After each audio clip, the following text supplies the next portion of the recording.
Hello dear students, welcome to my channel mathematics for IIT JEE.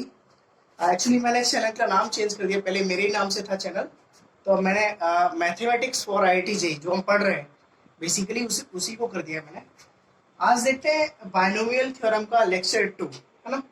हमने last sem पे कुछ questions किए थे और बायनोमियल थ्योरम को देखा था और जनरल टर्म भी देखा था, मिडिल टर्म तक हमने कर लिया था। तो आज एक क्वेश्चन और जो जेई में पूछा गया है उसे देखते हैं, है ना। चलिए, ये लेक्चर 2 है। This is lecture 2 of binomial theorem. चलिए स्टार्ट करते हैं क्वेश्चन से। If 1 plus ax whole raised to the power n is equal to 1 plus 8x plus 24x square plus अब इस तरह से चल रहा है। तो क्वेश्चन में पूछा गया है, क्वेश्चन में क्या पूछा है, then find a and n। a और n की वैल्यू पूछिए। ओके करते हैं। तो क्या करेंगे इस क्वेश्चन में, बेसिकली इसको एक्सपेंड कर देंगे।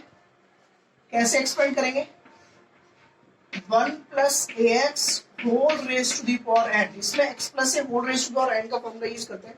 तो क्या होता है, N C 0 1 power N A X power 0 plus second term will be N C 1 1 raised to the power n minus 1 into ax raised to the power 1 plus second term हो गया। Third term क्या होगा, n c2 will second term sorry third term 1 raised to the power n minus 2 और ax raised to the power 3 plus इस तरह से ये चलेगा, ज्यादा नहीं, बस 3 टर्म तक लिखते हैं। ओके, आगे क्या बनेगा, ये बनेगा nc0। What is the value of nc0? nc0 is 1 और 1 raise to the power n, ये भी 1 और ये भी 1 हो गया। तो ये होल टर्म कितना हो गया, 1 हो गया। 1 प्लस, बिकॉज अब इसको हमें इस फॉर्म में कन्वर्ट करना है, फिर हम क्या करते हैं, कंपैरिजन करते हैं तो आंसर आ जाएगा। तो nc1, what is the value of nc1? nc1 क्या होता है, निकाले थे एक बार। nc1 देखो यहाँ मैं निकाल देता हूँ। nc1 is factorial n upon factorial 1 into factorial n minus 1, यही होगा। अच्छा, n बार आ गया, फैक्टोरियल n माइनस, तो n आ जाएगा, ये n हो गया। 1 raise to the power n minus 1 कितना होगा, 1 होगा। और ये हो गया ax, तो ये हो गया n into ax, n a into x, है ना। इसको ऐसे लिख लो, एन ए इंटू एक्स, क्योंकि कंपैरिजन करने में फिर आगे प्रॉब्लम नहीं होगी। Basically n a into x plus एनसी2 की वैल्यू क्या होगी, एक बार फिर मैं निकाल देता हूँ एनसी2 की वैल्यू। देखिए एनसी2 क्या हो जाएगा, फैक्टोरियल एन, वैसे आपको याद होना चाहिए, मैं आप लोगों के लिए निकाल रहा हूँ ये value. You should learn the values up to nc3, nc0, nc1, nc2 और nc3 की वैल्यू आपको पता होनी चाहिए। फैक्टोरियल टू nc2 निकाल लेना हम लोग इंटू फैक्टोरियल n माइनस 2, तो ऊपर क्या हो जाएगा, n इंटू एन माइनस 1/2 आ जाएगा। ये बेसिकली क्या आ जाएगा, n into N minus 1/2 1 raised to the power anything is 1, और ये हो गया आपका, सॉरी ये क्यूब नहीं है, ये स्क्वायर है ना, और ये हो गया a square into X square plus up to ये चलता रहेगा। क्लियर है यहाँ तक? अच्छा, अब हम कंपैरिजन कर देते हैं। देखो 1 यहाँ पर है, 1 यहाँ पर है, n यहाँ पर है, यहाँ 8 है। सो the value of n on comparing, है ना, ऑन कंपेयरिंग, कंपेयरिंग करने पर क्या हो जाएगा, n a की वैल्यू कितनी आ गई, n a की वैल्यू हो गई 8। ओके, एंड n a की वैल्यू 8 होगी, यह एक्स स्क्वायर है, तो यहां पर ये क्या आ जाएगा, n into N minus 1/2 of a square is equal to how much, 24। क्या क्लियर है? देखिए अब दो इक्वेशन, दो वेरिएबल सॉल्व कर सकते हैं, n और a आ जाएगा। चलिए इसको सॉल्व करते हैं हम लोग। चलिए नोट कर लीजिए,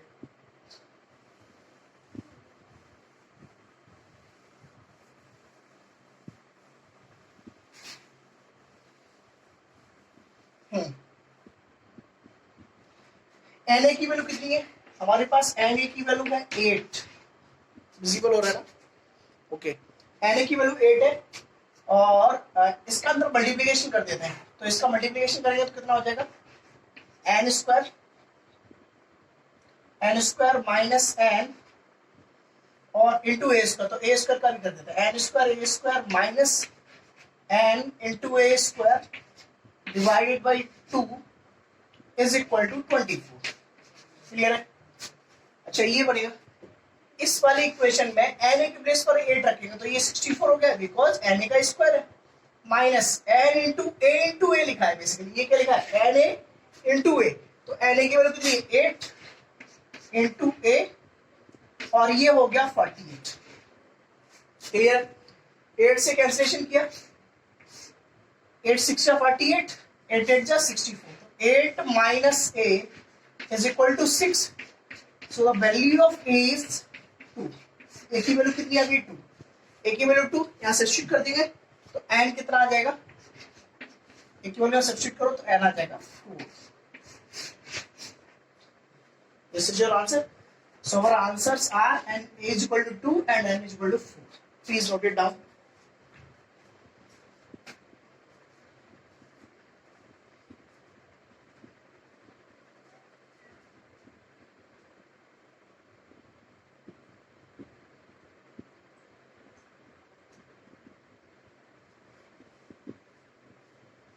नोट कर लिया? चलिए नेक्स्ट क्वेश्चन करते हैं। और मिडिल टर्म तक हम लोगों ने कर लिया था लास्ट टर्म में। अगर इवन होता है तो आपको पता होगा कितने मिडिल टर्म होते हैं, ऑड होता है तो कितने मिडिल टर्म होते हैं, इवन होता है तो कितने होते हैं? 1, ऑड होता है तो मिडिल टर्म कितने होते हैं? 2। चलिए एक जेई में क्वेश्चन पूछा गया है मिडिल टर्म पर बेस्ड, उस क्वेश्चन को करते हैं।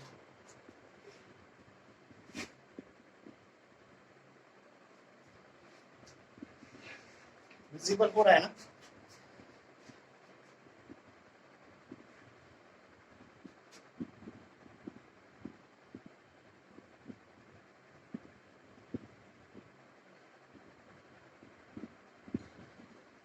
सॉरी क्वेश्चन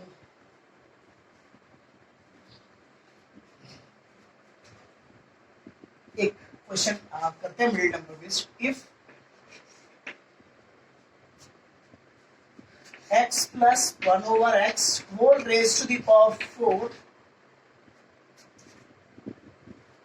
sorry ये नहीं लिखे, क्वेश्चन भी लिखे, find middle term in the expansion of, question को करें, find middle term in the expansion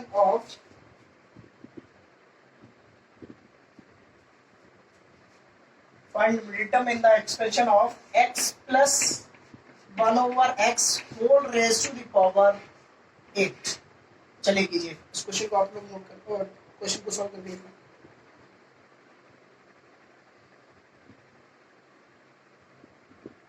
चलिए बहुत सिंपल क्वेश्चन है। एन की वैल्यू कितनी है? 8 है। अगर एन 8 है तो इवन है, तो इवन अगर है तो नंबर ऑफ टर्म्स कितने हो गए? 9। नंबर ऑफ टर्म्स कितने हो गए? नंबर ऑफ टर्म्स आर 9, एक ज्यादा होता है। नंबर ऑफ टर्म्स हो गए 9। तो अब हम तो middle term, so middle term will B, middle term क्या आ जाएगा? 9 प्लस 1 ओवर 2 एच टर्म, क्या यही होगा? यही होगा क्या? अच्छा ये हो गया, तो अब 9 प्लस 1 अपॉन 2 कितना हो जाएगा? 5th, 10 अपॉन 2 5th, तो 5th टर्म निकाल लेते हैं। तो 5th टर्म आप हमको पता है क्या, कैसे निकालेंगे? T5 basically. तो T5 क्या होगा? n की वैल्यू कितनी है? What is the value of n? n is 8, 8c4, और यही होगा ना T, ये 4 प्लस 1 लिखा है, क्या लिखा है? T4 plus 1, 8c4 x raise to the power ncr, n minus r, तो ये 4 हो गया, 8 माइनस 4, और 1 over x whole raise to the power 4, यही होगा क्या? आगे सॉल्व कर लेंगे तो T5 आ जाएगा। क्लियर है? Note it down.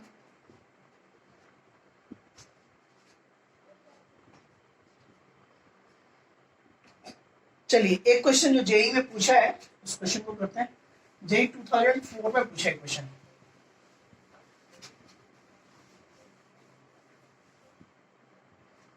चलिए क्वेश्चन क्या है देखते हैं। ये जेई 2004 का क्वेश्चन। देखो मैं क्वेश्चन को बोल देता हूँ, आप नोट कर लें। The coefficient of the middle term, the coefficient of the middle term in the binomial expansion, in the binomial expansion in powers of x, in powers of x of 1 plus alpha x raised to the power 4, 1 plus alpha x raised to the power 4 and of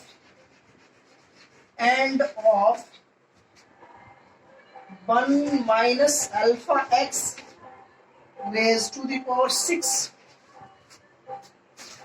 is the same if alpha equals, और option 4 दिए हुए 3/5, option B है 10/3, C option है -3/10 and D option is -5/3। क्या question में बोला है? Question में बोला है कि इन इसका मिडिल टर्म और इसका मिडिल टर्म दोनों की वैल्यू क्या है? सेम है। तो आपको अल्फा की वैल्यू बतानी है। तो सिंपल क्वेश्चन है। तो इसके लिए बात करते हैं। 1 plus alpha X raise to the power 4 है, तो इसमें मिडिल टर्म कितना होगा? 4। तो इवन है, n इज इक्वल टू 4 है। इसके लिए नंबर ऑफ टर्म्स कितना हो जाएंगे? Number of terms will be क्या होंगे? 5। अरे एक ज्यादा होता है। तो अब मिडिल टर्म क्या हो जाएगा? इसके लिए मिडिल टर्म होगा 5 प्लस 1/2 एच टर्म, मतलब कितना हो गया? Third term. तो T3 निकाल लेंगे। क्लियर? अच्छा T3 इसके लिए क्या हो जाएगा? 7, तो नंबर ऑफ टर्म्स हो गए 7 प्लस 1/2 तो 4। T4 इसमें निकाल देंगे और दोनों को इक्वल कर देंगे, आंसर आ जाएगा। तो T3 कैसे निकालेंगे? T3 क्या होगा? 4C2। ये बेसिकली क्या है? 2 + 1 है। इसको आप ऐसे भी लिख सकते हैं T2 + 1 करके। 4C2 1 raised to the power 4 minus 2 multiplied with alpha x raised to the power 2। ये होगा क्या? अरे LCR x raised to the power n minus r into y raised to the power r। Same as यहाँ पर T4 को कैसे लिख सकते हैं हम लोग? T3 + 1, और 3 + 1 क्या हो जाएगा? 6C3 into 1 raised to the power 6 minus 3 multiplied with minus alpha x raised to the power 3। क्या क्लियर है? अब अकॉर्डिंग टू क्वेश्चन क्या बोला है? अकॉर्डिंग टू क्वेश्चन T3 और T4 बोथ आर सेम। जब दोनों को सेम करोगे, मतलब इक्वेट कर दोगे, तो अपना आंसर आ जाएगा। किसकी वैल्यू पूछी गई है आपसे? आपसे वैल्यू पूछी गई है, इसकी वैल्यू पूछी गई है अल्फा की। तो जब on solving we get alpha is equal to, अब आप प्लीज इसको कर ले, on solving we get alpha is equal to -10/3। So -3/10, sorry -3/10। So which option is correct? Calcutta is correct. Note it down। देखो JEE 2004 का question कितना simple question है।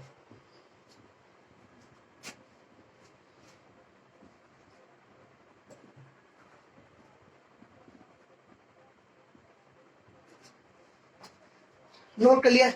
चलिए नेक्स्ट क्वेश्चन करते हैं।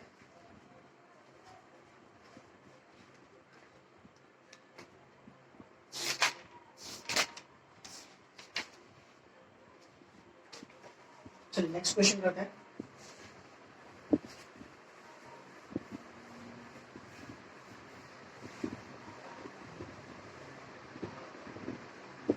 क्वेश्चन में बोला, ये भी देखो जेई की क्वेश्चन है।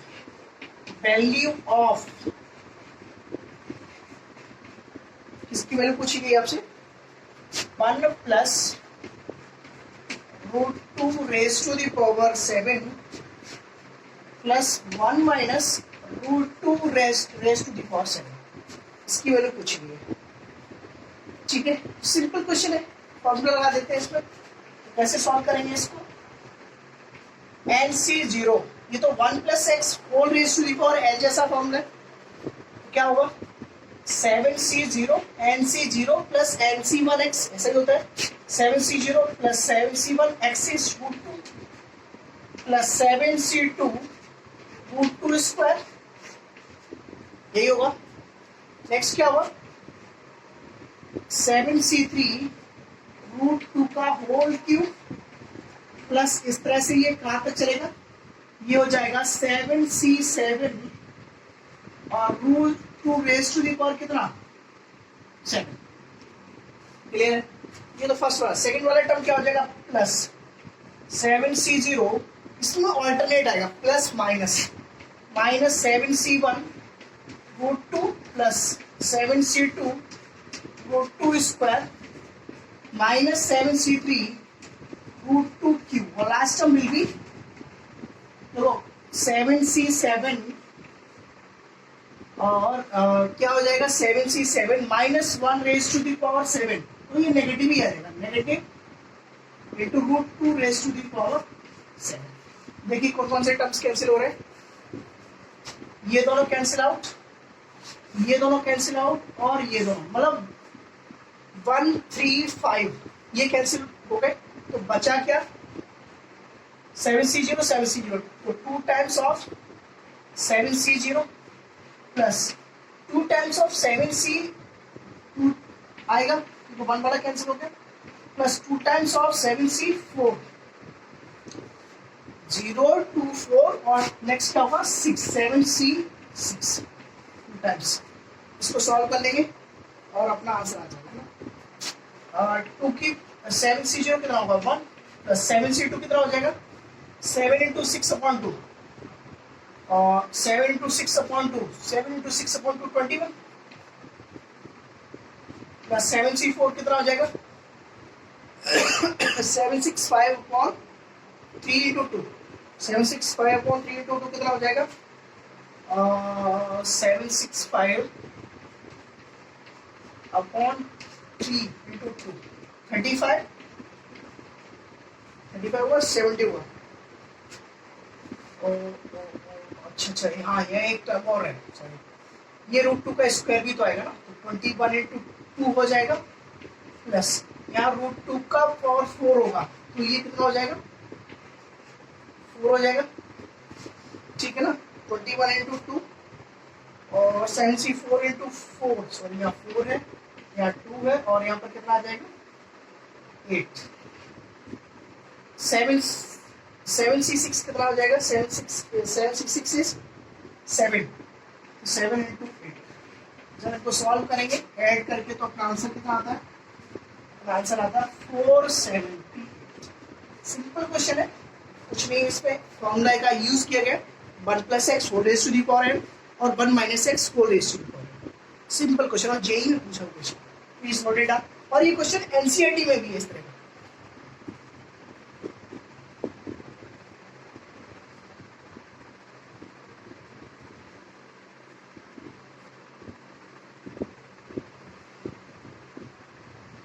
चलिए नेक्स्ट क्वेश्चन करते हैं। ऐसा ही ये क्वेश्चन को करते हैं हम लोग। Value of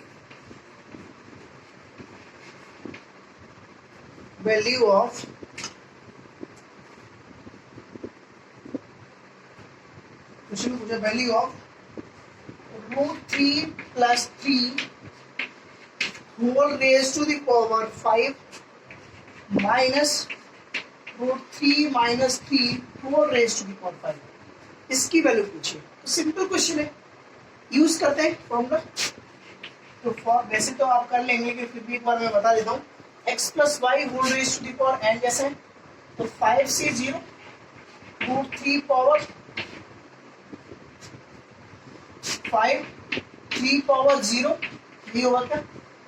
LC 0 x power n y power 0 plus 5C1 root 3 power 4 3 power 1 plus 5C2 root 3 power 3 into 3 square, और इस तरह से ये चलेगा। अच्छा माइनस, यहाँ पर ब्रैकेट का यूज कर लेते हैं हम लोग, ये प्लस है ना, ये प्लस इस तरह से चल रहा है, इसको एक्सपेंड करेंगे तो अल्टरनेट चलेगा 5C0 root 3 power 5 3 power 0 minus, पहले plus then minus 5C1 root 3 power 4 3 power 1, क्या ये होगा, प्लस माइनस अगेन प्लस आ जाएगा 5C2 root 3 power 3 into 3 square minus, इस तरह से ये चलेगा। अब आप ये देखिए कौन कौन सा टर्म कैंसिल हो जाएगा। देखिए जब आप माइनस का मल्टीप्लाई करेंगे इसके अंदर तो प्लस माइनस कैंसिल आउट, ये ऐड हो जाएंगे, तो इस बार इवन वाले कैंसिलेशन हो रहे हैं, ऑड वाले ऐड हो रहे हैं। तो 2 times of 5C1 root 3 power 4 root 3 power 4 कितना आ जाएगा 9, रूट 3 का स्क्वायर लिखा हुआ है तो रूट 3 का ये 9 हो गया, प्लस इस बार ऑड वाले ऐड होंगे प्लस 5C3 रूट 3 का क्यूब, रूट 3 का क्यूब कितना होगा, रूट 3 का 3 इंटू रूट 3 9 इंटू 3 27 रूट 3,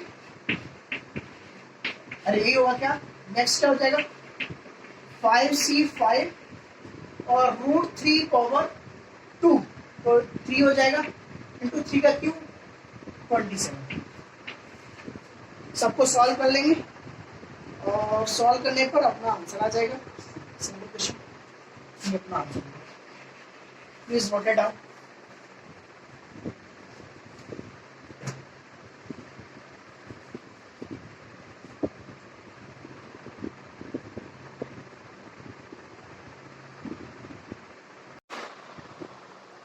चलिए नेक्स्ट क्वेश्चन करते हैं।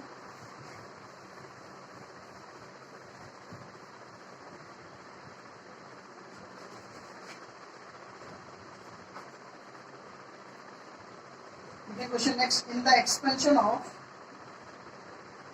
note down next question, in the expansion of 1 plus x whole raised to the power 10, coefficient of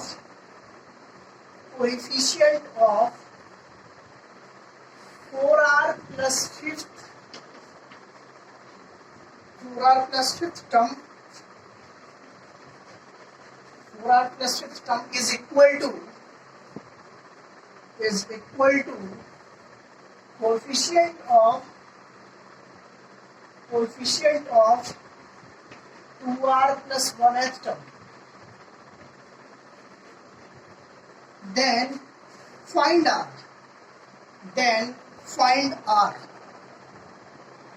क्या वाला क्वेश्चन है, ये टर्म और ये इस टर्म का कोएफिशिएंट और इस टर्म का कोएफिशिएंट दोनों इक्वल है ना, तो इसको सॉल्व करते हैं। पहले हम निकालते हैं T4r प्लस 5। अच्छा T4r प्लस 5 को कैसे लिख लूंगा, T4r प्लस 4 प्लस 1 है ना, TR प्लस 1 जैसा, तो ये क्या होगा NCR, n कितना है यहाँ पर 10C, R के प्लेस पर 4r प्लस 4 होगा, क्लियर है, into 1 raise to the power 10 minus 4r plus 4 into x raise to the power 4r plus 4, clear है, ओके। अब ये तो हमने निकाल लिया, अब नेक्स्ट निकालते हैं। तो अच्छा ये क्या हो जाएगा, ये हो जाएगा 10C 4r plus 4r plus 4, ये तो 1 हो जाएगा, x raise to the power 4r plus 4 हो जाएगा, ये तो हमने ये वाला निकाल लिया। नेक्स्ट निकालते हैं T 2r प्लस 1, तो ये तो r एज इट इज है ना, इसमें कोई चेंज करने की जरूरत नहीं है, there is no need to change. ये क्या हो जाएगा 10C 2r 1 raise to the power 10 minus 2r, तो उसको नहीं लिखते, 10x raise to the power 2r, क्या क्लियर है, अरे यही होगा क्या।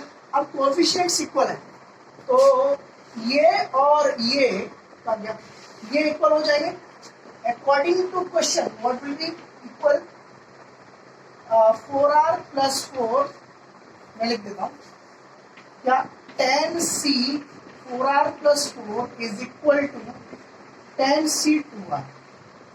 ये तो हमने PMC में पढ़ा है NCR NCX equal to NCY। तो क्या होता है एक तो होता है कि ये और ये इक्वल हो जाए और दूसरा क्या होता है दूसरी कंडीशन में this plus this equal to this. चलिए आगे करते हैं इसको।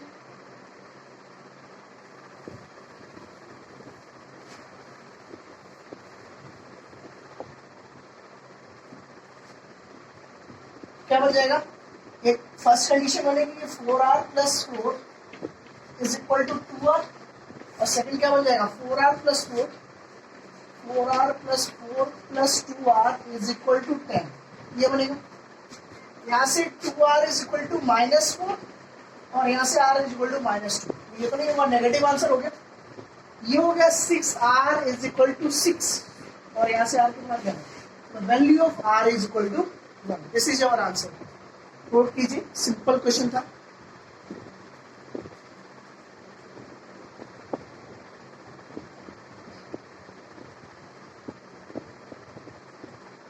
वो कर लिया। चलिए नेक्स्ट क्वेश्चन करते हैं।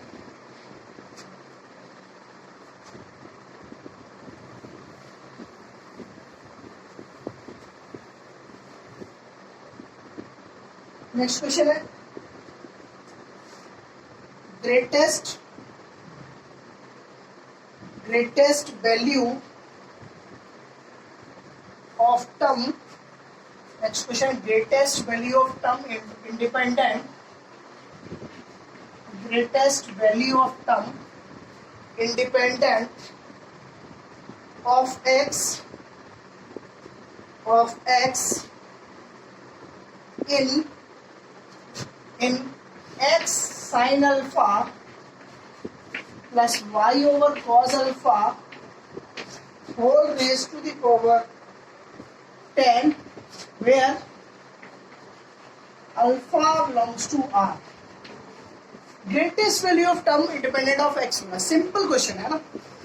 तो क्या करेंगे टी आर प्लस 1 इसके लिए लिख लेते हैं हम लोग। तो T R plus 1 will be NCR 10CR x sin alpha raised to the power 10 minus r into y over cos alpha whole raised to the power r।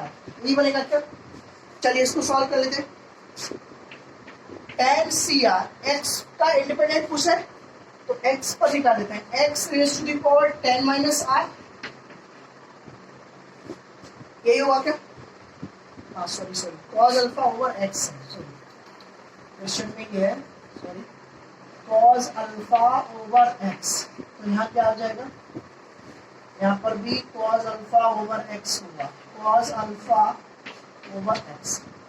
Actually question JEE में पूछा गया। तो ये x raise to power minus r ऊपर पहुंच जाएगा sine alpha raise to the power 10 minus r बचेगा into cos alpha raise to the power r। क्या था क्लियर है। अच्छा x इंडिपेंडेंट ऑफ x बताना है तो ये 10 minus 2r is equal to 0 होना चाहिए। 10 minus 2r is equal to 0 clear है ना। टर्म इंडिपेंडेंट ऑफ x बोला तो 2r 10 minus 2r is equal to 0। So r is equal to how much? r is equal to 5। r की value क्या होगी 5। तो r की वैल्यू 5 रखेंगे तो 10c5 यहाँ रखोगे तो ये sin alpha raise to the power 5 into cos alpha raise to the power 5। ये होगा क्या। अच्छा आगे क्या बन जाएगा sin alpha cos alpha whole raise to the power 5 बनेगा। अंतर 2 से मल्टीप्लाई 2 से डिवाइड करेंगे तो इसको सॉल्व करेंगे तो 10c5 ये हो जाएगा sine 2 alpha upon 2 whole raise to the power 5। क्या यही बनेगा। अच्छा साइन 2 अल्फा की ग्रेटेस्ट वैल्यू या मैक्सिमम वैल्यू क्या होती है 1। तो इसके प्लेस पर 1 आ जाएगा तो अपना आंसर क्या आ जाएगा greatest value is 10c5 into 1 upon 2 raise to the power 5। कितना this is your answer. Put it down।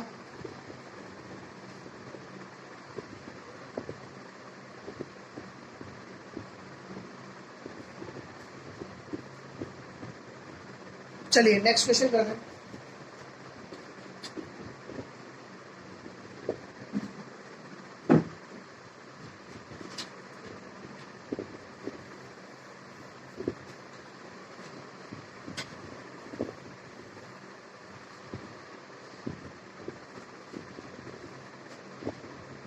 ये क्वेश्चन जेई 2005 में पूछा है, आईआईटी 2005 में।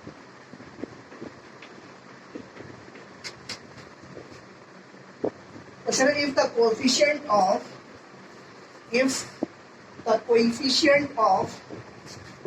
x raised to the power 7, if the coefficient of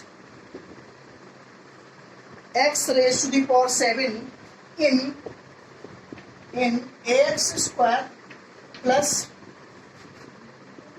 1 over bx whole raised to the power 11 equals whole raised to the power 11 equals the coefficient of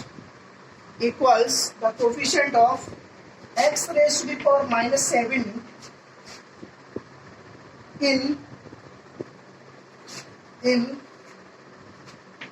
ax minus 1 over bx square whole raised to the power 11, then A and B satisfy the relation. मतलब क्या पूछा है, A और B में क्या relation होगा, है ना। सिंपल क्वेश्चन है, आईआईटी जेईई 2005 में पूछा गया, तो सिंपल क्वेश्चन है, इसको सॉल्व करते हैं। इसमें x पावर 7 का कोफिशिएंट और इसमें x पावर माइनस 7 का coefficient both are equal, solve कर लेते हैं। x पावर 7 का कोफिशिएंट निकालना है इसमें, तो इसके लिए जनरल टर्म लिखते हैं ना। तो इसके लिए जनरल टर्म क्या होगा, TR plus 1 is equal to 11CR, यही होगा क्या, 11CR into ax square whole raise to the power 11 minus r into 1 over bx whole raise to the power r, यही होगा। और इसके लिए r प्लस 1 क्या होगा general term, TR plus 1 is 11CR ax raised to the power 11 minus r into minus 1 upon bx square whole raised to the power r, clear है। अच्छा, इसके लिए अब x वाले टर्म में सेपरेट आउट करवाऊंगा ना, इसके लिए ना ये यहाँ पर आ गया। इसके लिए TR प्लस 1 सेपरेट आउट किया, तो 11CR a raised to the power 11 minus r x square raise to the power 11 minus r, तो x raise to the power 22 minus 2r हो जाएगा, और ये x raise to the power ऊपर जाके minus r हो जाएगा, clear. Into b raise to the power minus r, ये बन गया। अब इसके लिए लिखता हूँ ना, इसके लिए क्या हो जाएगा, TR plus 1 11CR a raise to the power 11 minus r x raise to the power 11 minus r, और ये माइनस 2r हो गया, तो minus 2r into minus 1 upon B raise to the power r, ये होगा। अच्छा, इस वाले में x पावर 7 का कोफिशिएंट कैसे निकालेंगे कि ये क्या हो जाएगा, 0। चलिए मैं अब इसको मैं बाद में नोट कर लूंगा, पहले इसको कर देगा ना, इसको सॉल्व करने का। अब इसको सॉल्व करेंगे तो 11CR a raise to the power 11 minus r directly क्या देगा, 22 minus 3r is equal to 0। x power 7 के कोफिशिएंट के लिए क्या होगा, 22 minus 3r is equal to 0। 22 minus 3r कितना हो जाएगा, 22 minus 3r is equal to 0, sorry 7 चाहिए ना, 0 नहीं चाहिए ना, डिपेंडेंट ऑफ x चाहिए, 7 चाहिए। तो 22 कितना हो जाएगा, 3r is equal to 22 minus 7 50, तो r इज इक्वल टू कितना, 5। r की वैल्यू कितनी आ गई, 5। यहाँ से r की वैल्यू कितनी आ गई, 5। तो कोफिशिएंट क्या बन गया, so coefficient of x raise to the power 7 is equal to 11C5 a raise to the power 11 minus 5 6 into b raise to the power minus 5, clear. इसको इक्वेशन फर्स्ट हो गया। अब हम किसका कोफिशिएंट निकालते हैं, एक्स पावर -7 का इसमें है ना, वो हमने कहाँ तक कर लिया, यहाँ तक कर लिया। तो इसके लिए क्या करेंगे हम लोग, basically x raise to the power 11 minus R है और ये माइनस, तो 11 माइनस 3r हो जाएगा बेसिकली। तो इसके लिए for this 11 minus 2r minus 3r, 11 minus 3r is equal to -7, और यहाँ से r कितना आ जाएगा, 3r is equal to 11 plus 7 18, और so r is equal to how much, 6, r is equal to 6 इसमें रखेंगे। तो अब मैं ऊपर नोट करता हूँ, इसको ऊपर लिखता हूँ।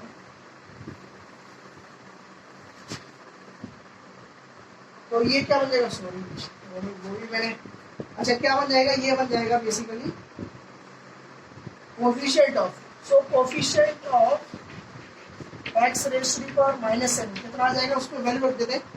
तो ये हो जाएगा 11c6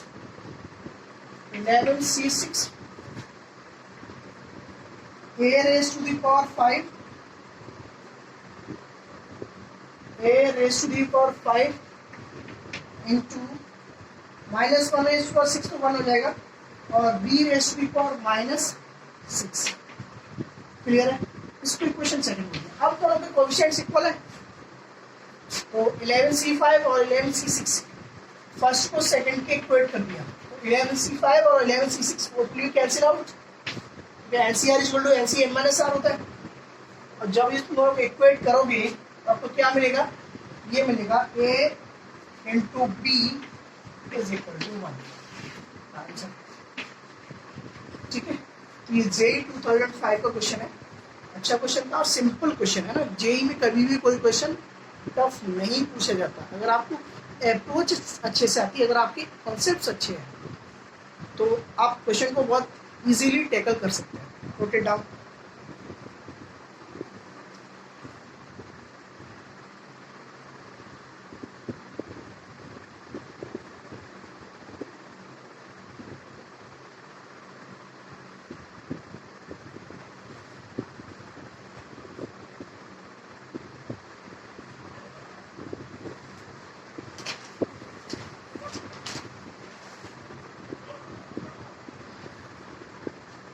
चलिए नेक्स्ट क्वेश्चन करते हैं, जेई में पूछा गया है।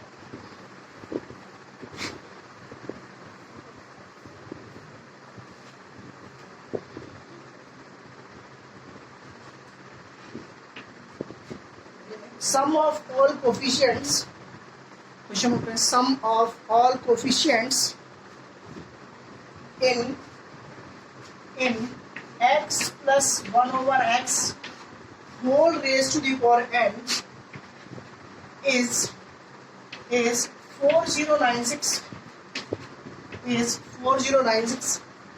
find the greatest binomial coefficients, find the greatest binomial coefficient। चलिए पहले तो हम n निकाल लेते हैं, तो उससे अपना आंसर आ जाएगा। अच्छा, सम ऑफ ऑल फॉर, ये आपको पता है, मैंने बताया था फर्स्ट लेक्चर में, for sum of all binomial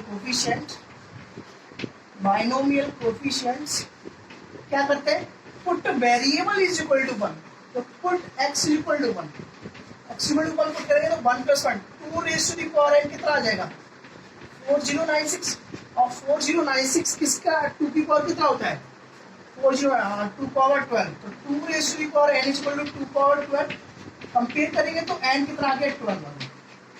तो बाइनोमियल कोफिशिएंट्स क्या क्या होंगे, 12c 0 मेरा ये होगा, फिर 12c 1 होगा, 12c 2 होगा, 12c 5 होगा, 12c 6 होगा, और ऐसे करते करते 12c 12 होगा। इसमें सबसे बड़ा कोफिशिएंट पूछा, ग्रेटेस्ट कोफिशिएंट, सबसे बड़ा कौन सा होगा, 12c 6। क्यों 12c 12 नहीं होगा, नहीं, 12c 12 और 12c 0 इक्वल होते हैं, और ये और इससे पहले वाला 12c 11 इक्वल हो गए, तो सबसे ग्रेटेस्ट कौन सा आ जाएगा, so greatest is equal to how much, 12c 6। ये answer note it down.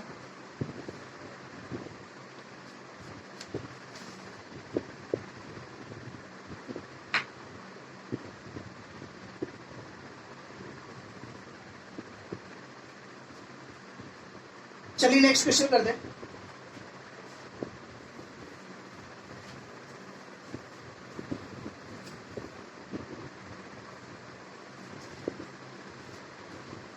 Next question, in the expansion of √2 plus √7 whole raised to the power 15, then number of rational terms are what? Then number of rational terms are what? Then number of rational terms are what? मतलब कितने number of rational terms होंगे वो बताइए इसके expression में।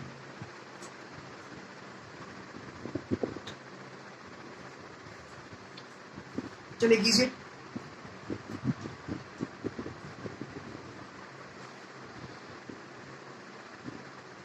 तो इसका expression open करते हैं, क्या बनेगा? 15c0 √2 raised to the power 15 √7 raised to the power 0। First term ये होगा। Second term will B 15c1 √2 raised to the power 14 √7 raised to the power 1 plus next क्या आएगा? 15c2 √2 raised to the power 13 into √7 का square plus next क्या आ जाएगा? मैं लिख देता हूँ, है ना, सारे ही लिख देता हूँ। 15 सारे तो पॉसिबल नहीं है। 15c3 √2 raised to the power 12 into √7 raised to the power 3 plus ऐसे करते करते 15c15 √2 raised to the power 0 into √7 raised to the power 15। Clear है? तो रैशनल टर्म्स क्या होंगे, है ना? देखो रैशनल टर्म का मीनिंग क्या होता है? रूट में ना आए, है ना? तो ये तो है नहीं, देखो यहाँ ये इसलिए नहीं क्योंकि ये तो वन हो गया, बट ये √2 raised to the power अगर इवन होता तो ये रैशनल हो जाता। तो ये तो नहीं है क्या? 15c1, हाँ ये चल जाएगा, बट इसके साथ √7 आ गया, गड़बड़ कर दी इस √7 तो ये भी नहीं होगा। 15c2, अच्छा इसकी वजह से ये तो हो रहा था बिकॉज ये तो 7 बन रहा था, but √2 raised to the power 13 ने एक √2 दे दिया तो रैशनल हो गया। तो जब आप इसको अच्छे से देखेंगे तो कोई भी टर्म इसमें रैशनल टर्म नहीं मिलेगा। So there is no rational term, all are irrational, है ना? Rational, all are rational terms, sorry irrational terms. Clear है ना? क्लियर है ना? अच्छे से क्लियर। ये क्वेश्चन आता है जेईई में इस तरह का, प्लीज ना अच्छे से कॉन्सेप्ट सीख ले कैसे इस क्वेश्चन को करते हैं। चलिए नोट कीजिए।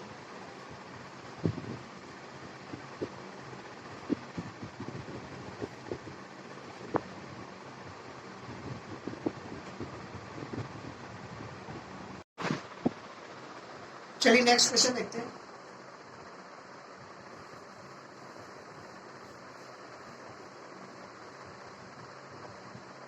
क्वेश्चन में बोला है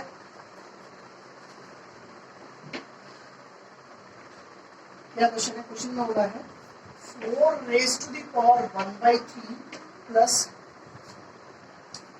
1 over 6 raised to the power 1/4 whole raised to the power 20, then number of rational terms are what? Number of rational terms कितने होंगे ये पूछो क्वेश्चन। चलिए एक बार ट्राई करें आप लोग।